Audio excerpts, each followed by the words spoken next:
जरा सोचिए, आप किसी से बात कर रहे हैं, वो आपकी हर बात में सहमति दिखा रहा है, आपकी आंखों में देख रहा है, मुस्कुरा रहा है, लेकिन आपको एहसास भी नहीं होता कि धीरे धीरे आप वैसा सोचने लगे हैं जैसा वो चाहता है।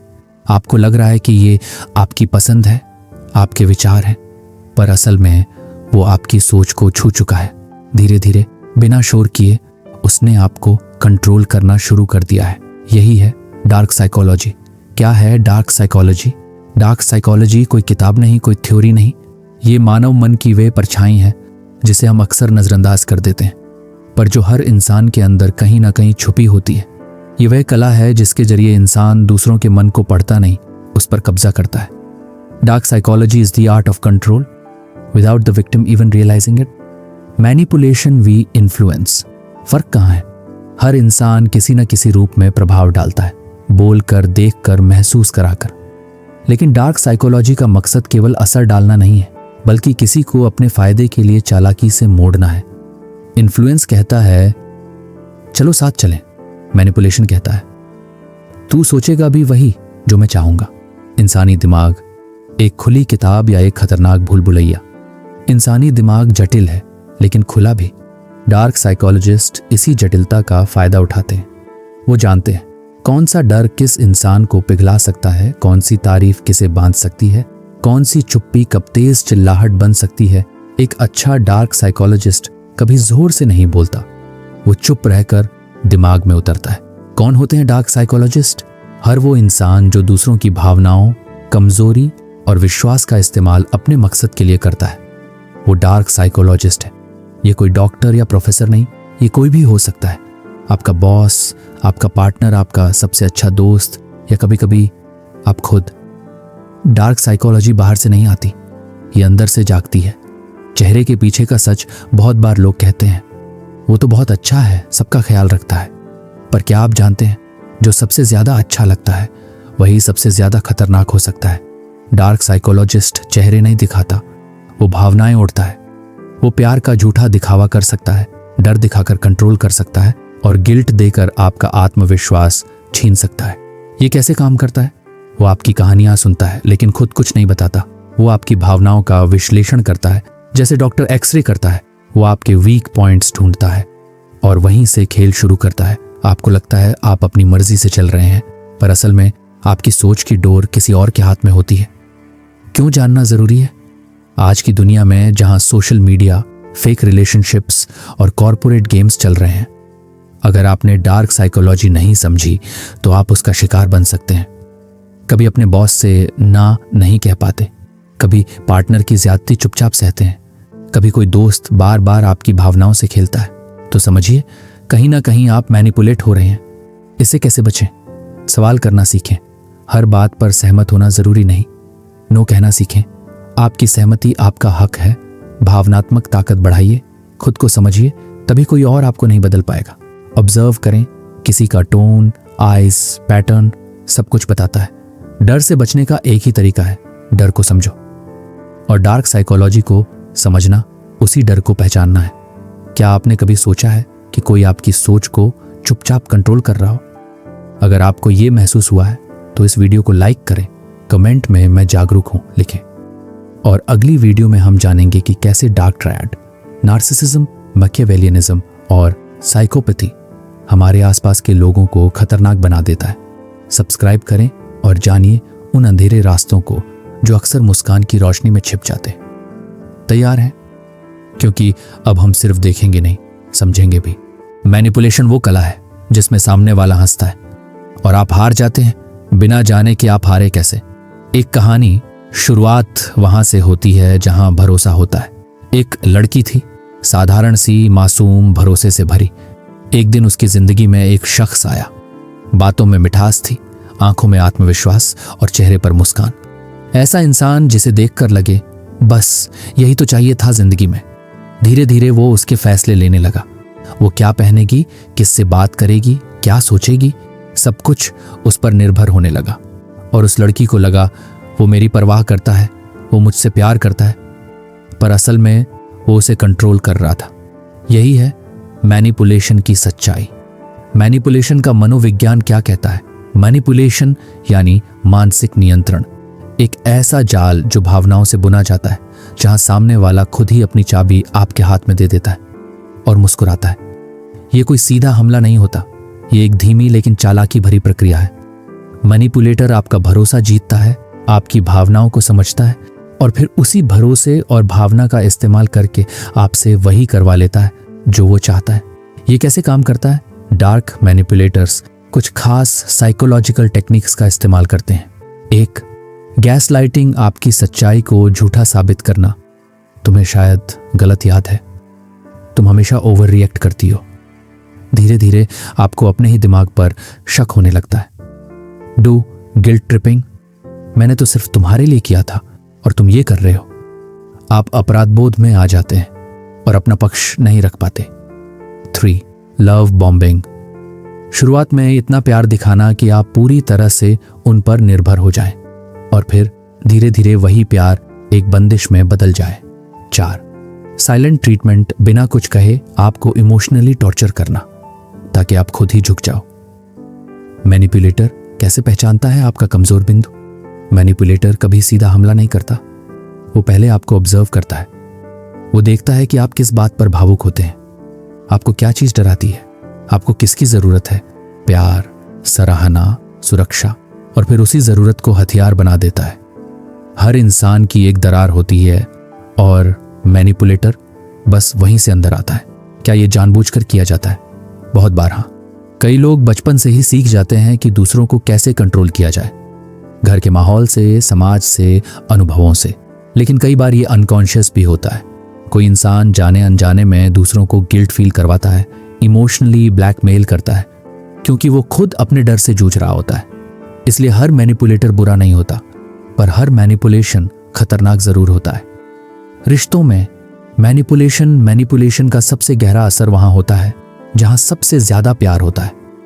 रिश्तों में एक पार्टनर हमेशा दबा हुआ महसूस करता है। दोस्ती में एक दोस्त हमेशा एक्सप्लेनेशन देता रहता है।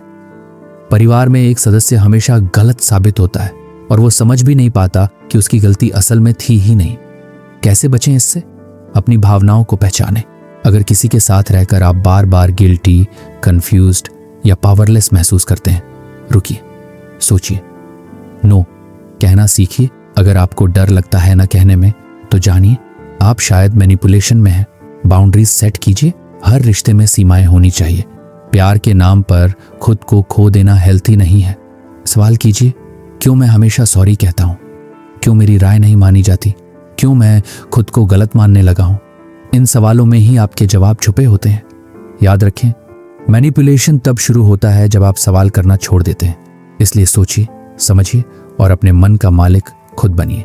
अगर आप इंसान को समझना शुरू कर दें तो वो आपको डराने लगेगा, क्योंकि इंसान जो दिखता है वो होता नहीं। शुरुआत एक अदृश्य खेल रात के 2 बजे है। एक आदमी है जो अकेले बैठा है, हाथ में कॉफी, सामने लैपटॉप और दिमाग में 1000 सवाल।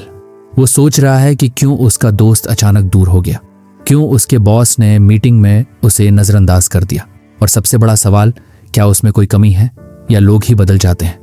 असल में जवाब कहीं बाहर नहीं, जवाब इंसानी व्यवहार, ह्यूमन बिहेवियर की उस गहराई में है जिसे हम कभी समझने की कोशिश नहीं करते। इंसानी व्यवहार सिर्फ एक प्रतिक्रिया नहीं, एक पूरी कहानी। हम सोचते हैं इंसान जैसा व्यवहार करता है वैसा ही है, पर सच्चाई ये है कि हर व्यवहार के पीछे एक भाव, एक अनुभव, एक डर या एक उम्मीद छिपी होती है। अगर कोई चिल्लाता है तो जरूरी नहीं कि वो गुस्सैल हो, शायद वो टूटा हुआ हो, डरा हुआ हो या कभी सुना ही ना गया हो। अगर कोई हमेशा खुश दिखता है तो हो सकता है वो अंदर से सबसे ज्यादा अकेला हो। इंसानी व्यवहार एक मुखौटा हो सकता है जिसके पीछे छुपी होती है वो सच्चाई जो खुद इंसान को भी नहीं पता। दिमाग कैसे व्यवहार तय करता है? हर इंसान की सोच 3 परतों से बनती है। एक, इंस्टिंक्ट, सहज प्रवृत्ति, वो जो बिना सोचे हो जाता है। डर, बचाव, प्रतिक्रिया, जैसे अचानक शोर सुनकर पलटना। 2, इमोशन, भावना, वो जो दिल से निकलती है। प्यार, नफरत, जलन, खुशी, यही वो जमीन है जहां से ज्यादातर व्यवहार उगते हैं। 3, लॉजिक, तर्क, वो जो सोच समझकर होता है। योजना, फैसला, विश्लेषण, लेकिन अक्सर ये भावना के बाद आता है, पहले नहीं। लोग तर्क से नहीं, भावना से पहले सोचते हैं और फिर तर्क को ढाल की तरह इस्तेमाल करते हैं। इंसान वो करता है जो उसे सुरक्षा देता है। इंसानी दिमाग का पहला मकसद है बचाव, दर्द से, शर्म से, अस्वीकार से। इसलिए कोई झूठ बोलता है, कोई दिखावा करता है, कोई दूसरों को नीचा दिखाकर खुद को ऊंचा दिखाने की कोशिश करता है। इन सब के पीछे सिर्फ एक डर होता है, मैं कहीं कमजोर न दिखूं। इंसानी व्यवहार को समझने के लिए क्या जरूरी है? पहली देखभाल, ध्यान देना, किसी का टोन बदलना, आंखें झुका लेना, बार बार एक बात दोहराना, ये सब संकेत होते हैं। दूसरी, संदर्भ को समझना, किसी का व्यवहार सिर्फ उसके शब्दों में नहीं, उसके परिस्थिति में छिपा होता है। कभी कभी जो गुस्सा कर रहा होता है असल में वो किसी और वजह से टूटा होता है और आप बस उस समय वहां होते हैं। 3. एम्पैथी, सहानुभूति। व्यवहार को समझना तब आसान होता है जब आप इंसान को जज नहीं करते, बल्कि महसूस करते हैं कि वो क्यों ऐसा कर रहा है। व्यवहार के पीछे की कहानियां, एक लड़का हमेशा सबको खुश करने की कोशिश करता है, कभी ना नहीं कहता। लोग उसे अच्छा इंसान कहते हैं, लेकिन शायद कोई नहीं जानता कि बचपन में उसे प्यार पाने के लिए ही सबकी बात माननी पड़ी थी। एक लड़की बहुत तेज है, बहस करती है, अकेले चलती है। लोग उसे एरोगेंट कहते हैं, लेकिन क्या किसी ने पूछा? शायद उसने भरोसे का गलत फायदा उठाया गया हो। हर इंसान के व्यवहार के पीछे एक अनकही कहानी होती है और उसे सुनना इंसान को सच में समझना होता है। क्यों जरूरी है ये समझना? क्योंकि जब आप दूसरों का व्यवहार समझते हैं तो आप अपना रिएक्शन कंट्रोल कर पाते हैं। आप नाराज होने से पहले ठहरते हैं, आप किसी को जज करने से पहले सोचते हैं और आप रिश्तों में गहराई से जुड़ते हैं। इससे न सिर्फ आप दूसरों के लिए बेहतर इंसान बनते हैं, बल्कि अपने लिए भी। खुद का व्यवहार भी एक रहस्य है। अक्सर हम खुद से पूछते हैं, मैं ऐसा क्यों करता हूं? मैं सबको खुश क्यों करना चाहता हूं? मुझे बार बार एक जैसी गलतियां क्यों होती हैं? जवाब अंदर होता है, आपके बचपन में, आपके अनुभवों में, आपकी परवरिश में। इंसानी व्यवहार को समझना दूसरों को ही नहीं, खुद को भी जानने का रास्ता है। कुछ लोग आपकी जिंदगी में फरिश्तों की तरह आते हैं, लेकिन जब वो जाते हैं तो पीछे सिर्फ दर्द, भ्रम और बर्बादी छोड़ जाते हैं।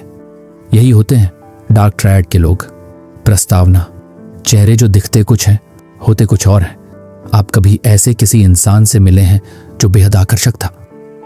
बातों में ऐसा जादू कि आप तुरंत जुड़ जाएं, लेकिन समय के साथ वो इंसान आपको थका देने वाला, ड्रेनिंग और खतरनाक लगने लगे। अगर हाँ, तो मुमकिन है आप डार्क ट्रायड पर्सनालिटी ट्रेट्स से जुड़ी किसी शख्सियत से टकरा चुके हैं। डार्क ट्रायड क्या है? डार्क ट्रायड 3 व्यक्तित्व विकारों, पर्सनालिटी डिसऑर्डर्स का समूह है जो इंसान को मनोवैज्ञानिक रूप से दूसरों के लिए खतरनाक और भावनात्मक रूप से जहरीला बनाता है। ये 3 हैं: नार्सिसिज्म, आत्ममुग्धता; मैकियावेलियनिज्म, राजनीतिक चालबाजी; साइकोपैथी, निर्ममता और संवेदनहीनता। ये तीनों एक दूसरे से अलग हैं, लेकिन अक्सर एक ही व्यक्ति में पाए जाते हैं। और जब ऐसा होता है तो वो इंसान आपको बर्बाद किए बिना चैन नहीं लेता। इन नार्सिसिज्म, मैं ही सब कुछ हूं। नार्सिसिस्ट को अपने सिवा और कुछ नहीं दिखता, ना आपकी भावनाएं, ना आपकी तकलीफ। नार्सिसिस्ट लोग अपनी तारीफ के भूखे होते हैं। वो चाहते हैं कि आप उनकी पूजा करें, उनके आगे झुकें, और अगर आप ऐसा नहीं करते तो वो आपको तोड़ने लगते हैं। इनके लक्षण: खुद को सुपीरियर समझना, हर समय प्रशंसा की चाह, दूसरों की भावनाओं की अनदेखी, आलोचना को बर्दाश्त न कर पाना। दूसरों को गिल्ट फील करवाना। कैसे दिखते हैं? शुरुआत में वो बेहद चार्मिंग होते हैं। आपको लगेगा आपने किसी आइडियल इंसान से मुलाकात की है, लेकिन जैसे जैसे आप करीब जाते हैं आप महसूस करने लगते हैं कि आपकी जिंदगी सिर्फ एक मिरर बन गई है जिसमें बस उनका चेहरा दिखाई देता है। 2. मैकियावेलियनिज्म, सिर्फ मकसद मायने रखता है। मकसद चाहे जो भी हो, रास्ता कितना भी गंदा क्यों ना हो, मैकियावेलियन दिमाग को फर्क नहीं पड़ता। इस प्रकार के लोग बेहद चालाक, शातिर और राजनीतिक होते हैं। वो रिश्ते नहीं निभाते, वो इस्तेमाल करते हैं। हर इंसान उनके लिए एक रिसोर्स होता है जिससे वो फायदा उठाते हैं। इनकी पहचान: झूठ बोलने की कला, दूसरों के भरोसे का खेल, रिश्तों को कंट्रोल करना, दूसरों की कमजोरी को वेपन की तरह इस्तेमाल करना। एम्पैथी की कमी, लेकिन मैनिपुलेशन की स्किल। कैसे व्यवहार करते हैं? वो आपको मैनिपुलेट करते हैं, आपको ऐसा महसूस कराते हैं कि आप ही गलत हो। वो दूसरों को एक शतरंज की तरह देखते हैं, हर मोहरा, हर चाल सिर्फ जीत के लिए। 3. साइकोपैथी, न दिल न दया, साइकोपैथ मुस्कुराते हुए दर्द देता है क्योंकि उसे दर्द महसूस ही नहीं होता। साइकोपैथ्स में एम्पैथी की पूरी कमी होती है। उन्हें फर्क नहीं पड़ता कि उनकी वजह से किसी को तकलीफ हो रही है या कोई टूट रहा है। वे अक्सर चार्मिंग होते हैं लेकिन अंदर से एकदम खाली। इनकी विशेषताएं: अपराध बोध की कमी, भावनाओं का ना होना, अत्यधिक इम्पल्सिव और रेकलेस बिहेवियर, दूसरों को नुकसान पहुंचाने में संकोच नहीं, गहराई से सोचने या पछताने की क्षमता नहीं। उनके साथ रहना कैसा होता है? शुरुआत में वो आपको प्रोटेक्ट करने वाले, स्ट्रॉन्ग, कॉन्फिडेंट लग सकते हैं, लेकिन जैसे जैसे वक्त बीतता है आप समझते हैं कि आप किसी ऐसे के साथ हैं जो इंसानी संवेदनाओं से बिल्कुल कटा हुआ है। जब ये तीनों मिलते हैं तब क्या होता है? अब जरा सोचिए, अगर ये तीनों ट्रेट्स एक ही इंसान में हो, वो अपनी प्रशंसा के लिए आपको मैनिपुलेट करेगा, नार्सिसिज्म, हर चीज को अपने फायदे के लिए ट्विस्ट करेगा, माचियावेलियनिज्म, और अगर आप आड़े आए तो आपको बिना किसी अफसोस के कुचल देगा, साइकोपैथी। ऐसे इंसान को आप पहचान भी नहीं पाते क्योंकि उसका मास्क बहुत खूबसूरत होता है, लेकिन उसके नीचे एक अंधेरा, खालीपन और क्रूरता छिपी होती है। ये लोग बनते कैसे हैं? डार्क ट्रायड ट्रेट्स बचपन के इमोशनल निग्लेक्ट, ट्रॉमा या बुरी परवरिश से जन्म ले सकते हैं। शायद कोई ऐसा बचपन जिसमें प्यार ना मिला या सिखाया गया कि दुनिया जीतने के लिए चालाक बनो, नहीं तो मारे जाओगे। ये ट्रेट्स जेनेटिकली भी आ सकते हैं या फिर किसी टॉक्सिक एनवायरनमेंट में पनपते हैं। लेकिन हर नार्सिसिस्ट, मैकियावेलियन या साइकोपैथ जानबूझकर बुरा नहीं होता। लेकिन जब ये ट्रेट्स एक सीमा पार करते हैं तो वो दूसरों की मेंटल, इमोशनल और स्पिरिचुअल डिस्ट्रक्शन का कारण बनते हैं। कैसे पहचानें? क्या कोई आपको हमेशा गिल्ट में रखता है? क्या कोई सिर्फ आपके काम के वक्त आता है? क्या कोई आपकी भावनाओं को महसूस नहीं करता लेकिन अपनी हर बात थोपता है? तो हो सकता है आप किसी डार्क ट्रायड इंसान के जाल में हो। डार्क ट्रायड के लोग शांति से नहीं आते, वो आपकी शांति छीनने आते हैं। अब आप तय कीजिए, आप उनके जाल में फंसेंगे या उन्हें पहचान कर खुद को बचाएंगे। अगर मैं तुम्हें ये यकीन दिला दूं कि तुम्हारे अपने विचार भी तुम्हारे नहीं हैं, तो क्या तुम मुझ पर भरोसा करोगे? प्रस्तावना, मन को नहीं, सोच को नियंत्रित किया जाता है। इमेजिन कीजिए, आप किसी ऐसे इंसान से मिलते हैं जो सिर्फ आपकी बात सुनकर आपको यकीन दिला देता है कि तुम गलत हो, मैं सही हूं। वो इंसान कोई जादूगर नहीं होता, वो बस माइंड कंट्रोल टेक्निक्स का माहिर खिलाड़ी होता है। क्या है माइंड कंट्रोल? माइंड कंट्रोल कोई साइंस फिक्शन नहीं, ये एक सच्चाई है जो रोज आपके आसपास घटती है। ये वो प्रक्रिया है जहां इंसान आपकी सोच, आपके फैसले, यहां तक कि आपकी भावनाएं भी अपने फायदे के लिए मोड़ देता है और आपको पता भी नहीं चलता। माइंड कंट्रोल कोई बंदूक नहीं चलाता, ये सवाल पूछता है, विश्वास बनाता है और फिर आपको आपके ही मन के खिलाफ कर देता है। कैसे काम करता है माइंड कंट्रोल? इसकी सबसे खतरनाक बात यही है कि ये धीमे धीमे होता है, इतना धीरे कि आप बदलते जाते हैं और समझ नहीं पाते। माइंड कंट्रोल के कुछ मुख्य हथियार होते हैं। एक, रिपीटिशन, बार बार दोहराना। जब एक ही बात बार बार कही जाए तो दिमाग उसे सच मानने लगता है। तुम बेकार हो, कोई तुमसे प्यार नहीं करता, मैं ही तुम्हारा भला चाहता हूं। शुरुआत में आप विरोध करते हैं, लेकिन धीरे धीरे ये आवाजें आपके भीतर घर बना लेती हैं। 2, एंकरिंग, भावनाओं से जोड़ना। मैनिपुलेटर्स किसी खास चीज को एक भावना से जोड़ देते हैं और फिर उस भावना को ट्रिगर करके आपकी सोच, डायरेक्शन में मोड़ते हैं। जैसे किसी परफ्यूम की खुशबू के साथ प्यार का अनुभव या किसी आवाज के साथ डर का एहसास। जब भी वही खुशबू या आवाज आएगी, आपका मन अपने आप उसी भावना में चला जाएगा। 3, neuro linguistic programming, NLP। NLP का इस्तेमाल करके इंसान आपके जवाबों, शब्दों और हाव भाव को एनालाइज करता है। फिर वो उन्हीं पैटर्न्स का इस्तेमाल करता है आपकी सबकॉन्शियस माइंड तक पहुंचने के लिए। वो आपकी भाषा में बात करेगा, आपकी बॉडी लैंग्वेज मैच करेगा और आपको लगेगा ये तो बिल्कुल मेरे जैसा सोचता है, और वहीं से आपका दिमाग उसका रास्ता पकड़ लेता है। 4, हाइप्नोसिस। चेतन और अचेतन के बीच का पुल हाइप्नोसिस कोई नाचता हुआ घड़ी वाला तमाशा नहीं है। ये सुबटल होता है, ध्यानपूर्ण और शांत। जब आपका दिमाग रिलैक्स्ड और रिसेप्टिव होता है, तब आपको सर्टेन सजेशंस दिए जाते हैं जिन्हें आपका अनकॉन्शियस माइंड बिना विरोध के स्वीकार कर लेता है। इसका सबसे बड़ा इस्तेमाल है हैबिट कंट्रोल, पर्सुएशन और इमोशनल रिवायरिंग। 5, मिररिंग। आपकी परछाई बन जाना। मैनिपुलेटर आपकी तरह बोलता है, चलता है, हंसता है। आपको लगता है कि वो आपको समझता है, जबकि वो आप ही बन जाता है। ये साइकोलॉजिकल ट्रिक आपकी सबकॉन्शियस माइंड को सिग्नल देती है कि ये इंसान भरोसेमंद है, और जब भरोसा बन जाता है सोच कंट्रोल करना आसान हो जाता है। 6 इंफॉर्मेशन ओवरलोड। सोचने का वक्त ही ना दो। जब दिमाग थकता है तो वो ज्यादा सवाल नहीं करता। मैनिपुलेटर्स जानबूझकर आपको कंफ्यूजन, कॉन्ट्रडिक्शंस और डिसीजन से भर देते हैं ताकि आप थक जाएं और फिर वो आपकी जगह फैसला करें। क्या ये सिर्फ व्यक्ति करते हैं? नहीं। माइंड कंट्रोल टेक्निक्स का इस्तेमाल सिर्फ इंसान नहीं करते, बल्कि marketing companies, religious cults, political leaders, social media algorithms, हर कोई जानता है कि अगर उन्होंने आपका मन पकड़ लिया तो आपको बेच सकते हैं, हिला सकते हैं और अपने लिए इस्तेमाल कर सकते हैं। क्या ये हमेशा जानबूझकर होता है? नहीं। कई बार लोग बिना समझे भी ये तकनीकें इस्तेमाल करते हैं क्योंकि उन्हें लगता है ये सही तरीका है रिश्ते चलाने का या लोगों को कंट्रोल में रखना जरूरी है। पर इससे फर्क नहीं पड़ता कि मकसद क्या था। माइंड कंट्रोल ही होता है। इसके असर क्या होते हैं? डिसीजन मेकिंग एबिलिटी कम हो जाती है, सेल्फ वर्थ गिरती जाती है, व्यक्ति डिपेंडेंट बन जाता है, इमोशनल एग्जॉस्शन और गिल्ट का चक्र शुरू हो जाता है, और सबसे खतरनाक बात, आपको लगता है कि आप अब भी खुद के लिए सोच रहे हैं। माइंड कंट्रोल कोई कहानी नहीं, ये वो कला है जिससे दुनिया चलती है। जो समझ गया वो आजाद है, जो नहीं समझा वो सोचता है कि आजाद है। कभी कभी लोग तुम्हें हाँ बोलने पर मजबूर कर देते हैं और तुम्हें लगता है कि तुमने खुद चुना है। प्रस्तावना। एक शांत शाम और एक अनदेखी जंग शाम के 7 बजे थे। कैफे में 2 लोग आमने सामने बैठे थे। एक बार मुस्कुरा रहा था, दूसरा धीरे धीरे चुप होता जा रहा था।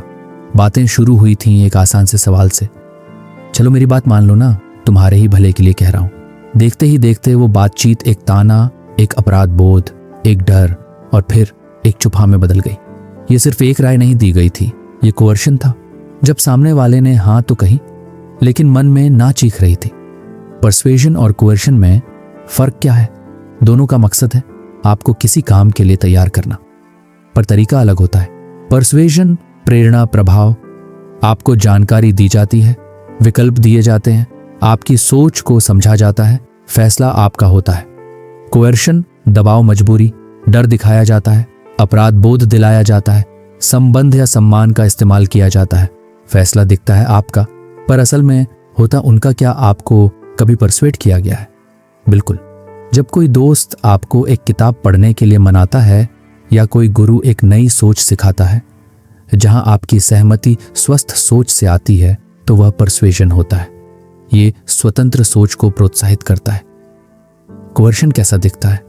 कोवर्शन बहुत सटल होता है, ये चीखता नहीं, ये आपके भीतर गिल्ट, डर और क्या लोग क्या कहेंगे जैसी आवाजें भरता है। उदाहरण, अगर तुम मुझसे प्यार करते हो तो ये करना ही होगा, सबने कर दिया है, सिर्फ तुम ही पीछे क्यों हो?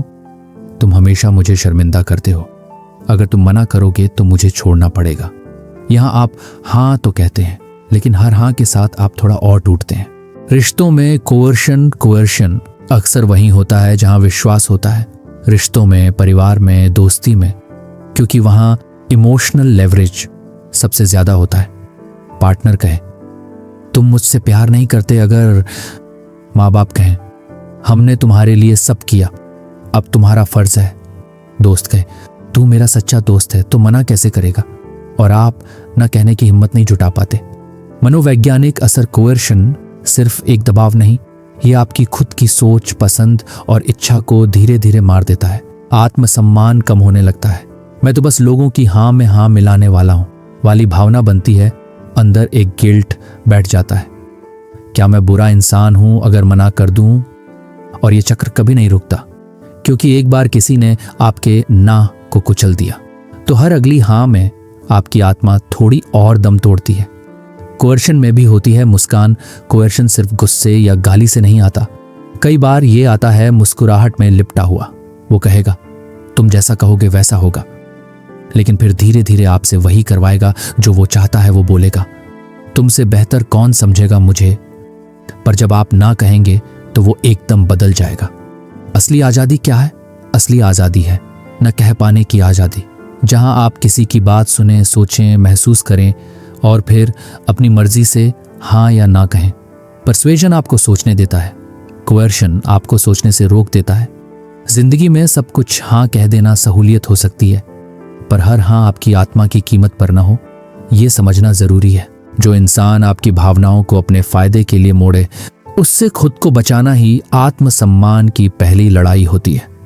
प्रस्तावना: जाल वो नहीं होता जो दिखता है, जाल वो होता है जो महसूस भी नहीं होता, जोरदार हमला नहीं करता, ना ही वो आपको जबरदस्ती करता है। वो धीरे धीरे आपकी भावनाओं में घुल जाता है, आपकी परवाह करने वाले का मुखौटा पहन कर आता है और फिर आपके फैसले, विचार और आजादी को चुपचाप छीन लेता है। सबसे खतरनाक बात, आपको लगता है शायद ये मेरी ही गलती है। स्टेप 1, अपने अंदर की आवाज को दोबारा सुनो। जब कोई इंसान आपको बार बार गिल्ट फील कराता है, जब आपको हर बार लगता है कि मैं ही गलत हूं, तो रुकिए, शायद आप मैनिपुलेटेड हो रहे हैं। हर इंसान के अंदर एक इंस्टिंक्ट होती है जो जानती है कि कुछ ठीक नहीं चल रहा, लेकिन मैनिपुलेटर्स आपको उस इंस्टिंक्ट से दूर कर देते हैं।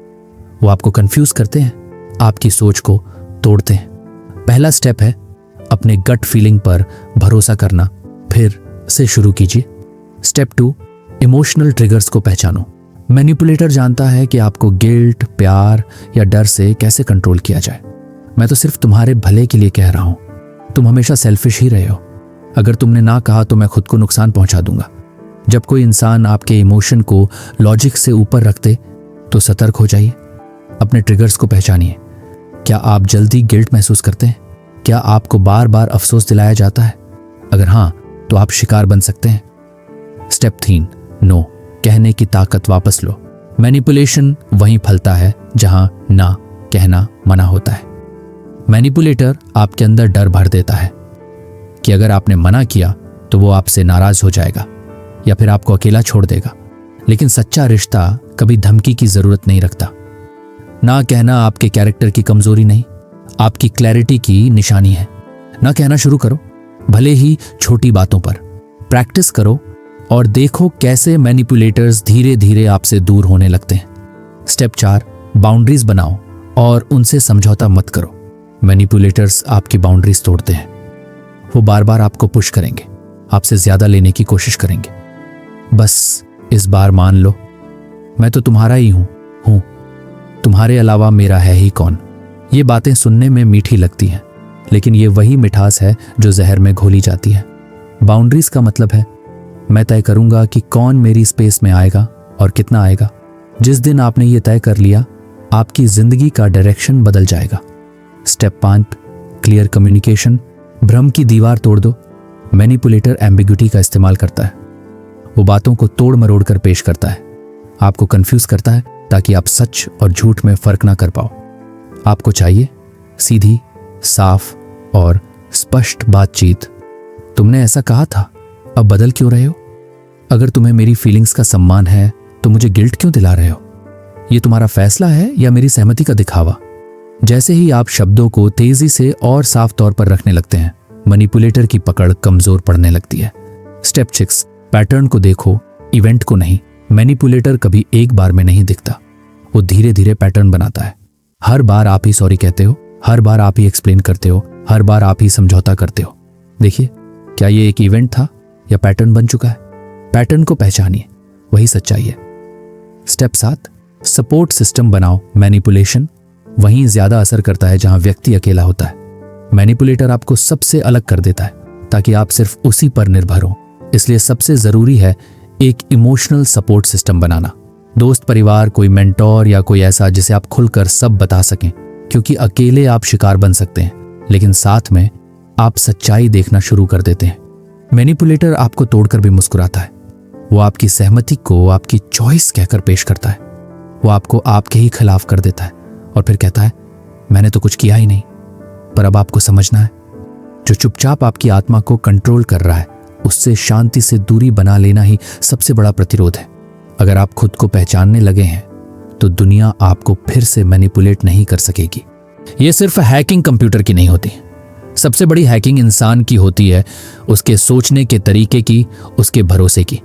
प्रस्तावना: इंसान सबसे बड़ी मशीन है। सोचिए, अगर कोई इंसान आपके भरोसे, आपकी आदतों और आपकी मासूमियत को पढ़ ले और फिर उन्हीं का इस्तेमाल करके आपसे वो करवा ले जो वो चाहता है, तो क्या आपको पता भी चलेगा?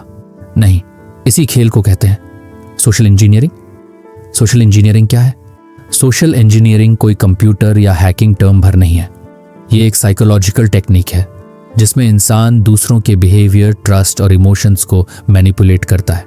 उद्देश्य आपकी इंफॉर्मेशन लेना, आपका कंट्रोल हासिल करना या आपको ऐसे काम के लिए राजी करना जो आप कभी अपनी मर्जी से नहीं करते।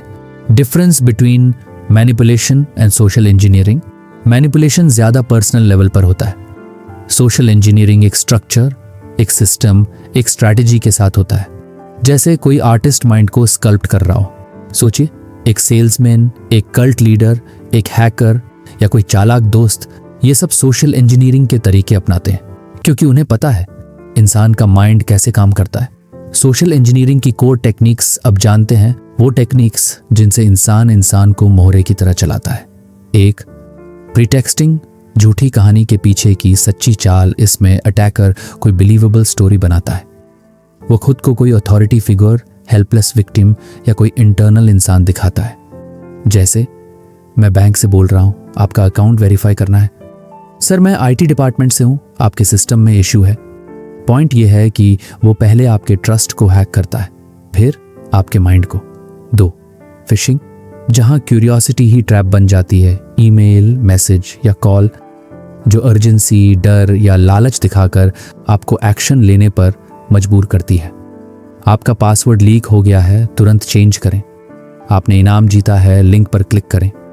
यहां इंसान की सबसे बेसिक वीकनेस को टारगेट किया जाता है, फियर और रिवॉर्ड सिस्टम। 3, बेटिंग, लालच का मीठा जर आपको कुछ फ्री दिया जाता है, pen drive, gift, movie download link, लेकिन उसके साथ आता है एक ट्रैप।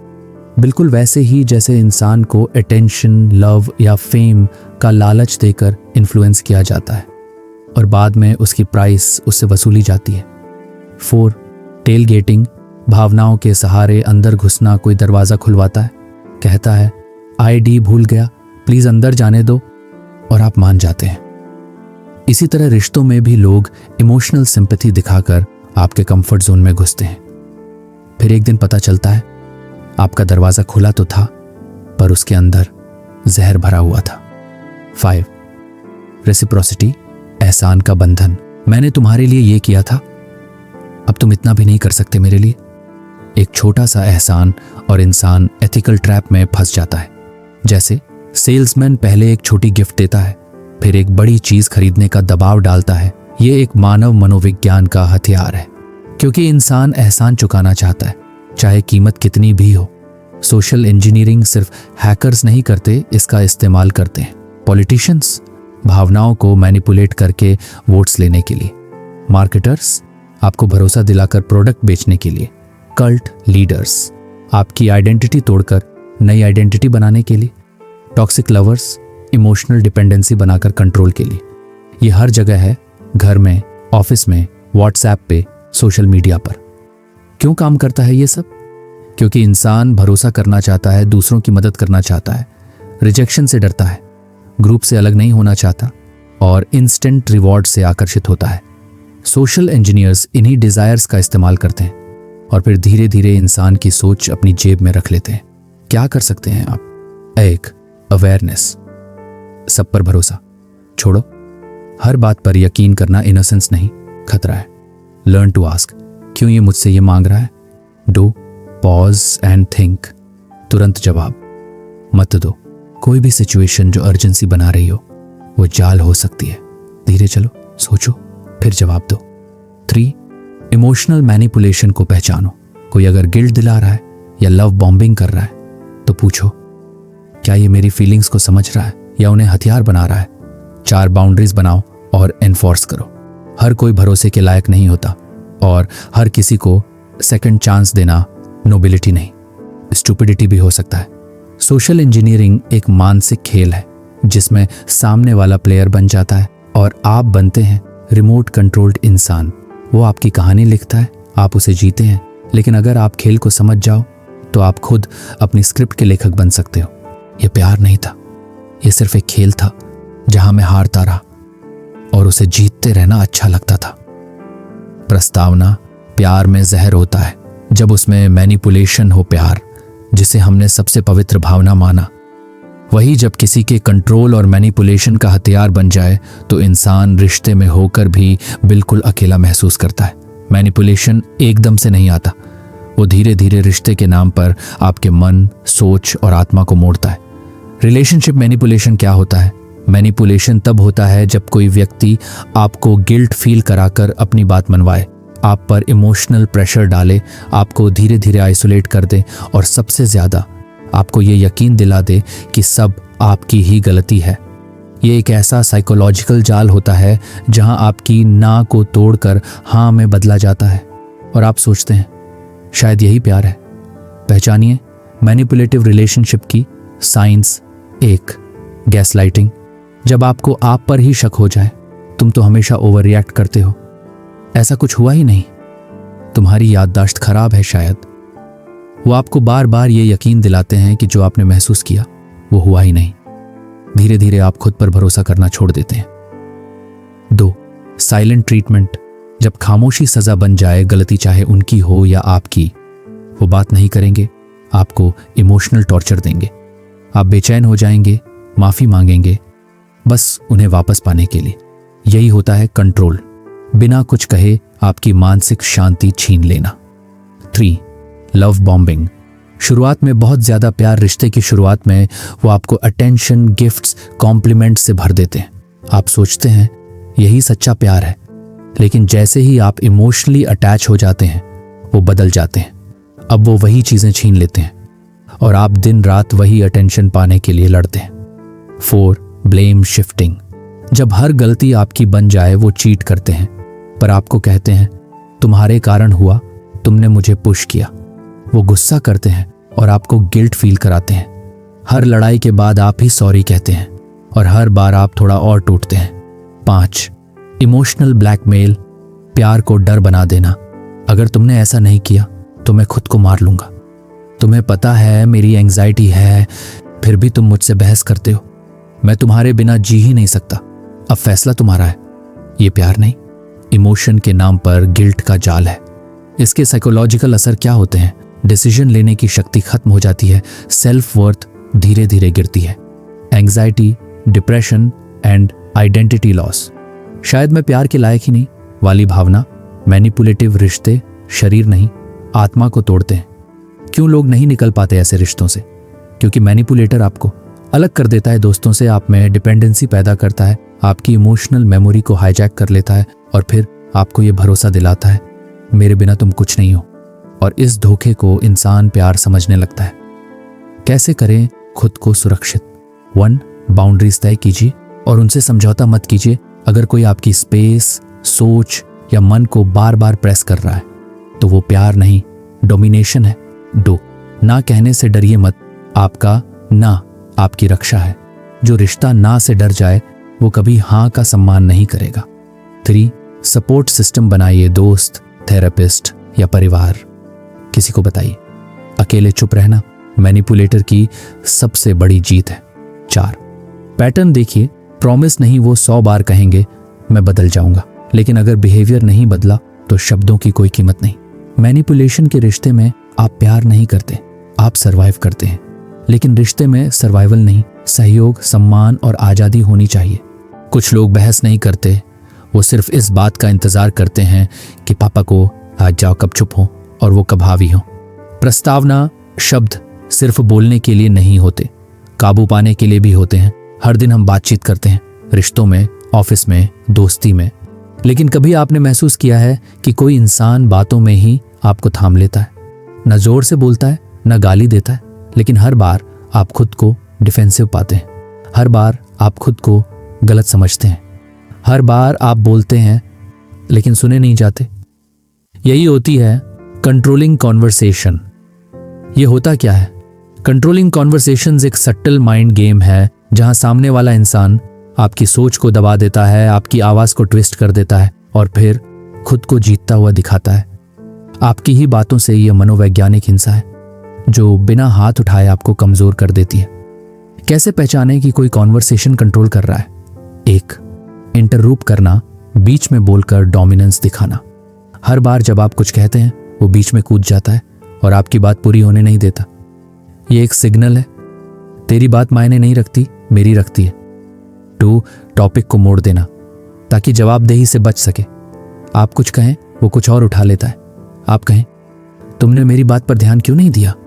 वो कहे, तुम हमेशा छोटी छोटी बातों पर लड़ते हो। आपका मुद्दा हवा हो जाता है और आप खुद को गलत महसूस करने लगते हैं।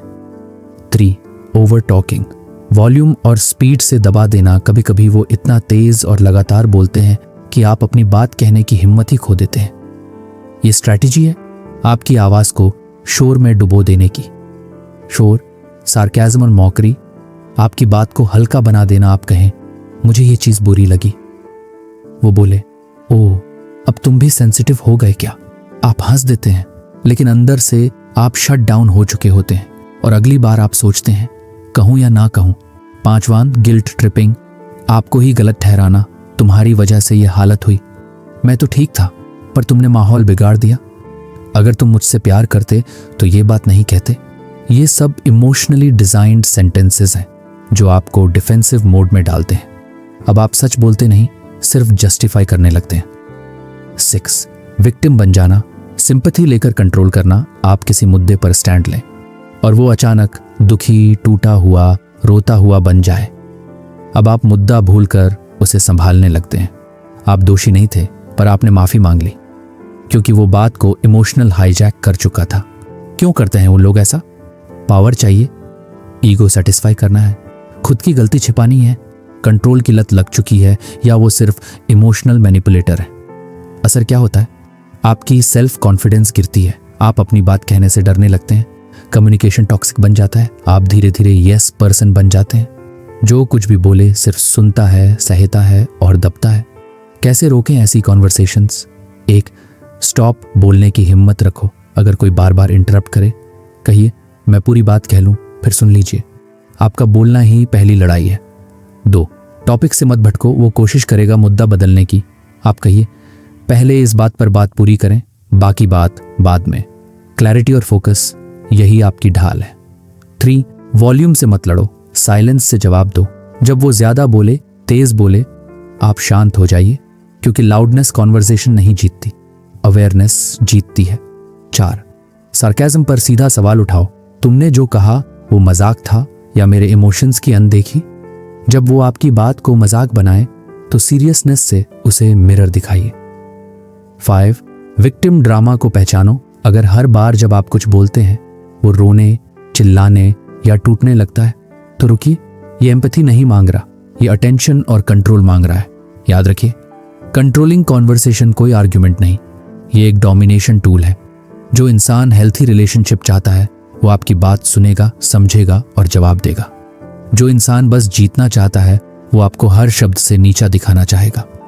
बात करना रिश्तों को जोड़ता है, पर जब बातों का मकसद कंट्रोल बन जाए तो वहां संवाद नहीं, साजिश चल रही होती है। ऑफिस में सबसे मेहनती बनो, लेकिन इतना भी मत झुको कि लोग तुम्हारे सिर पर चढ़ जाएं। प्रस्तावना, कॉर्पोरेट की चमक के पीछे का अंधेरा सुबह 9 बजे, लैपटॉप चालू शाम 8 बजे, रिपोर्ट सबमिट रात 10 बजे, बॉस का क्विक कॉल और फिर अगले दिन सब दोबारा काम तो था, पर कब ये काम एक ऐसा खेल बन गया जिसमें आपकी मेहनत, आपकी चुप्पी और आपकी सहनशीलता का इस्तेमाल आपके ही खिलाफ होने लगा, पता ही नहीं चला। यही है manipulation in the workplace. Workplace manipulation क्या होता है?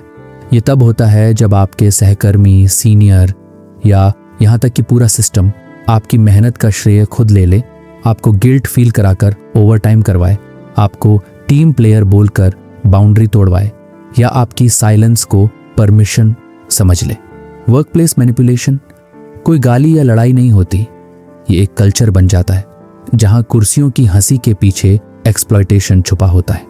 पहचानिए मैनिपुलेशन के संकेत। 1, क्रेडिट स्टीलिंग, मेहनत आपकी, वाहवाही किसी और की। आपने देर रात तक रिपोर्ट बनाई, प्रेजेंटेशन सजाया, पर मीटिंग में बॉस ने कहा thanks to the team, specially Rahul. आप देखते रह गए और आपके शब्द किसी और की सक्सेस स्टोरी बन गए। 2. Guilt based pressure. थोड़ा और कर लो यार टीम के लिए। शब्द मीठे होते हैं पर मतलब होता है अपने कंफर्ट की परवाह मत करो, हमें अपना टाइम दे दो। अगर तुम नहीं करोगे तो क्लाइंट लूज हो जाएगा। तुम तो हमेशा मदद करते हो, तुम्हारे बिना ये पॉसिबल नहीं होगा। धीरे धीरे आपको लगता है शायद मैं ही सेल्फिश हूं अगर ना कह दूं। 3. Overloading work. बिना पूछे जिम्मेदारियां देना आपका काम फिक्स था, लेकिन धीरे धीरे एक्स्ट्रा फाइल्स, दूसरे डिपार्टमेंट्स के टास्क्स और बस ये छोटा सा काम सब आपके हिस्से आने लगे। और अगर मना किया तो परफॉर्मेंस पर सवाल। मैनिपुलेटर्स ओवरलोड देते हैं ताकि आप थक कर हाँ कहें। 4. Passive aggressive behaviour, indirect control. Nice that you could finally join. Some people here don't take deadlines seriously. Don't worry, we'll manage without you. Somehow. ये सीधे नहीं कहते, पर हर बात में ताना छुपा होता है। आपको दबाया जाता है इनडायरेक्ट तरीके से और आप खुद को बदलने लगते हैं बस ताकि ये ताने बंद हो जाए। 5. Playing the victim. Manipulator. खुद को बेचारा दिखाता है। मैं तो दिन रात काम करता हूं, तुम्हें तो सिर्फ ये करना था। तुम्हारे ना कहने से टीम हिल गई। तुम्हारी एटीट्यूड की वजह से कल्चर खराब हो रहा है। यहां आपको गिल्ट के जाल में फंसाया जाता है जैसे आप ही प्रॉब्लम हो। 6. आइसोलेशन। ग्रुप से अलग करना। आपसे धीरे धीरे बातें कम होने लगती हैं। व्हाट्सएप ग्रुप से आपको अपडेट्स नहीं मिलते। लंच टेबल से आपकी चेयर मिसिंग रहती है। ये सटल सिग्नल होता है, कंफर्म करो वरना अकेले पड़ जाओगे। क्यों होता है ऐसा? वर्क प्लेस एक कॉम्पिटिटिव इकोसिस्टम है जहां हर कोई बेटर दिखना चाहता है, फास्टर निकलना चाहता है, बॉस की गुड बुक्स में रहना चाहता है या बस दूसरों को कंट्रोल करने में ईगो सेटिस्फाई करता है। और ये सब अचीव करने के लिए लोग एम्पैथी नहीं स्ट्रैटेजी अपनाते हैं। असर क्या होता है? बर्नआउट, थकावट से परे की थकावट, एंग्जाइटी और ओवरथिंकिंग, आइडेंटिटी क्राइसिस। क्या मैं वाकई इतना यूजलेस हूं? क्रॉनिक सेल्फ डाउट, ऑफिस आने का डर जिसे लोग मंडे ब्लूज कहते हैं। मैनिपुलेटिव वर्कप्लेस स्किल्स नहीं स्पिरिट तोड़ता है। अब सवाल ये है क्या करें? 1. Document everything. हर ईमेल, टास्क, टाइमलाइन का रिकॉर्ड रखो। जब क्रेडिट स्टील हो, प्रूफ आपकी आवाज बनता है। 2. क्लियर बाउंड्रीज सेट करो। सॉरी, मैं आज एक्स्ट्रा काम नहीं कर सकता। ये टास्क मेरी रिस्पॉन्सिबिलिटी में नहीं आता। हर बार हाँ कहना नोबिलिटी नहीं, लोगों को आदत लग जाती है। 3. Speak up respectfully but firmly. Confrontation जरूरी है। मत कहिए कोई बात नहीं, कहिए ये मेरा काम था, मैं चाहता हूं कि इसका एक्नॉलेजमेंट मिले। फियर से ग्रोथ नहीं होती, क्लैरिटी से होती है। 4. हर किसी को खुश करने की कोशिश आपको खुद से दूर कर देती है। मैनिपुलेटर्स यही चाहते हैं कि आप सबके फेवरेट बनते बनते खुद के दुश्मन बन जाए। 5. Find allies. अकेले मत लड़ो, टीम में ऐसे लोग ढूंढिए जो जेन्युइनली आपको सपोर्ट करते हो। शेयर कीजिए, डिस्कस कीजिए। जितनी चुप्पी उतना ही कंट्रोल। ऑफिस एक बैटलफील्ड हो सकता है, लेकिन आप वहां सिर्फ लड़ने नहीं, खुद को साबित करने, ग्रो करने और रिस्पेक्टेड इंसान बनने गए हैं। अगर लोग आपकी अच्छाई को कमजोरी समझने लगें तो वक्त आ गया है कि आप अपनी आवाज, हक और हद को फिर से पहचानें। मैनिपुलेशन सिर्फ बाहर नहीं होता, वो धीरे धीरे आपके अंदर गिल्ट, साइलेंस और एग्जॉस्शन बनकर बैठ जाता है। प्रभाव कोई जादू नहीं होता, ये जिम्मेदारी होती है, क्योंकि किसी के मन तक पहुंचना उसे छूने जैसा होता है। प्रस्तावना, इन्फ्लुएंस कोई गुनाह नहीं, लेकिन उसका इरादा सब कुछ तय करता है। हर इंसान प्रभाव डालता है, किसी बात से, किसी हरकत से, किसी खामोशी से। आप भी, आपके शब्द, आपकी आंखें, आपकी राय किसी न किसी को डायरेक्शन देती हैं। पर सवाल ये नहीं है कि आप इन्फ्लुएंस करते हैं या नहीं, सवाल है क्या आप उस इन्फ्लुएंस का इस्तेमाल एथिकल तरीके से करते हैं। क्योंकि जहां मैनिपुलेशन छुपा हो वहां विश्वास नहीं टिकता, और जहां भावना सच्ची हो वहां असर खुद ब खुद हो जाता है। एथिकल इन्फ्लुएंस क्या होता है? जब आप किसी को इंस्पायर करें, ना कि डराएं, मोटिवेट करें, ना कि गिल्ट दें, गाइड करें, ना कि कंट्रोल करें, सपोर्ट करें, ना कि उन्हें अपनी पपेट बनाएं, तब आप इन्फ्लुएंस कर रहे हैं जिम्मेदारी के साथ। क्यों जरूरी है एथिकल यूज ऑफ इन्फ्लुएंस? क्योंकि आपके शब्द किसी की सोच बन सकते हैं, आपकी सलाह किसी की दिशा बदल सकती है, आपका गाइडेंस किसी की आइडेंटिटी बना सकता है। इसलिए इन्फ्लुएंस कोई टॉय नहीं, ये टॉर्च है जिसे जलाने से पहले आपको पता होना चाहिए किस रास्ते को रोशन कर रहे हैं। कैसे करें इन्फ्लुएंस का एथिकल उपयोग? अब जानते हैं वो 7 सिद्धांत जो किसी भी प्रभाव को सच्चाई और इज्जत में बदलते हैं। पहला, स्पष्टता का इरादा। क्यों? सबसे पहले तय करें। इन्फ्लुएंस का पहला नैतिक कदम है अपने इरादे को जानना। क्या मैं इसे गाइड करना चाहता हूं या बस अपनी बात मनवाना चाहता हूं? अगर इरादा साफ नहीं तो रास्ता कभी एथिकल नहीं बन सकता। 2, रिस्पेक्ट ऑटोनॉमी। किसी की सोच को हथियार मत बनाओ। हर इंसान को खुद सोचने, महसूस करने और निर्णय लेने का अधिकार है। आप सलाह दे सकते हो बट प्रेशर नहीं। तुम्हें यही करना चाहिए नहीं, बल्कि तुम ऐसा भी सोच सकते हो ये एक जरिया हो सकता है। ये भाषा का सम्मानजनक वर्जन होता है। 3, लीड बाय एग्जाम्पल। प्रभाव खुद चलकर आता है जब आप उसे जीते हो। सबसे एथिकल इन्फ्लुएंस वो होता है जो सिर्फ शब्दों से नहीं, आपके एक्शन से झलकता है। आप दूसरों से ईमानदारी की उम्मीद रखते हैं तो खुद झूठ मत बोलिए। आप दूसरों से पॉजिटिविटी चाहते हैं तो अपनी एनर्जी साफ रखिए। रियल इन्फ्लुएंस वो है जिसे बोलने की जरूरत नहीं पड़ती। 4, कंसेंट और कंफर्ट का सम्मान करें। कभी किसी से बिना पूछे, बिना कॉन्टेक्स्ट के एडवाइस या लाइफ चेंजिंग बातें मत कहिए। हर इंसान एक अलग फेज में होता है। कभी कभी आपकी मदद भी किसी के लिए इमोशनल प्रेशर बन सकती है। इसलिए पूछिए, क्या मैं कुछ सजेस्ट कर सकता हूं? अवॉइड गिल्ट ट्रैप्स और इमोशनल मैनिपुलेशन एथिकल इन्फ्लुएंस में। तुम अच्छे इंसान हो इसलिए तुम ये कर सकते हो, मोटिवेट करता है। अगर तुम अच्छे होते तो ये कर चुके होते, मैनिपुलेट करता है। सच्चा प्रभाव इंसान को गिल्ट से नहीं, आत्मविश्वास से चलाता है। 6, एम्पावर डोंट कंट्रोल। इन्फ्लुएंस का सबसे एथिकल रूप वो है जो लोगों को अपनी आवाज, अपनी दिशा और अपने विंग्स देता है। अगर आपकी बातों से कोई खुद पर ज्यादा भरोसा करने लगे तो आप इन्फ्लुएंस कर रहे हैं सही रास्ते पर। अगर आपकी बातों से कोई आपकी अप्रूवल पर डिपेंडेंट हो जाए तो आप बस कंट्रोल कर रहे हैं, वो भी नकाब पहनकर। 7, stay open to feedback. Influence दो पर खुद भी बदलो। इन्फ्लुएंस कोई फाइनल डेस्टिनेशन नहीं, ये एक इवॉल्विंग जर्नी है।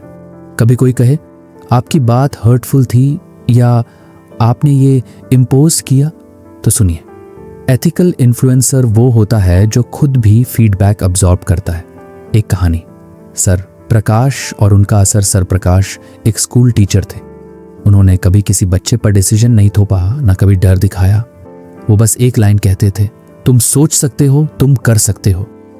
उनकी ये लाइन बच्चों की नर्वसनेस को कॉन्फिडेंस में बदल देती थी। उन्होंने कभी एक भी बच्चे को फोर्स नहीं किया, पर आज उनके पढ़ाए हुए बच्चे डॉक्टर्स, पोएट्स, टीचर्स हैं। इन्फ्लुएंस कोई फ्लैशी स्पीच नहीं था, वो बस उनका डेली इंटेंशन था, बच्चों को खुद बनने देना। याद रखिए, सही इन्फ्लुएंस कभी किसी को नीचे गिरा कर नहीं आता, वो कंधे पर हाथ रखकर उठाता है। इन्फ्लुएंस एक शक्ति है, पर उसकी असली ताकत तब है जब वो किसी की स्वतंत्रता, आत्मा और सोच को सम्मान दे। जब इरादा साफ हो तो प्रभाव खुद रास्ता बना लेता है। प्रभाव डालना कोई बुरी बात नहीं है, असल में यही इंसानों को इंसान बनाता है, क्योंकि हमारे शब्द, विचार और व्यवहार दूसरों को छूते हैं। पर फर्क वहीं आता है जब प्रभाव डालने की कला को कोई अपने स्वार्थ का जरिया बना ले। मैनिपुलेशन, कंट्रोल, गिल्ट ट्रिपिंग, इन सब में भी प्रभाव होता है, लेकिन वो विश्वास तोड़ता है। एथिकल इन्फ्लुएंस वो होता है जो किसी को तोड़ता नहीं, बल्कि उसे जोड़े रखता है, खुद से, उसकी सोच से, उसकी आत्मा से। एक सच्चा इन्फ्लुएंसर कौन होता है? जो इंस्पायर करे, फोर्स नहीं जो सजेस्ट करे, इम्पोज नहीं जो मिरर बन जाए, मास्टर नहीं जो गाइड करे, रास्ता छीन न ले। इन्फ्लुएंस कोई कमांड नहीं होता, ये एक खामोश आग्रह होता है कि तुम खुद को बेहतर देखो और मैं बस एक जरिया बन जाऊं। तो अगली बार जब आप किसी को प्रभावित करें, सोचिए, क्या मेरा इरादा म्यूचुअल है? पूछिए, क्या मैं उनकी इच्छा का सम्मान कर रहा हूं? और याद रखिए, प्रभाव वही टिकता है जिसमें कोई छल नहीं होता। ताकत तब खूबसूरत होती है जब उसमें करुणा हो, और प्रभाव तब पवित्र बनता है जब उसमें किसी को बनाने का इरादा हो, न कि उसे तोड़ने का।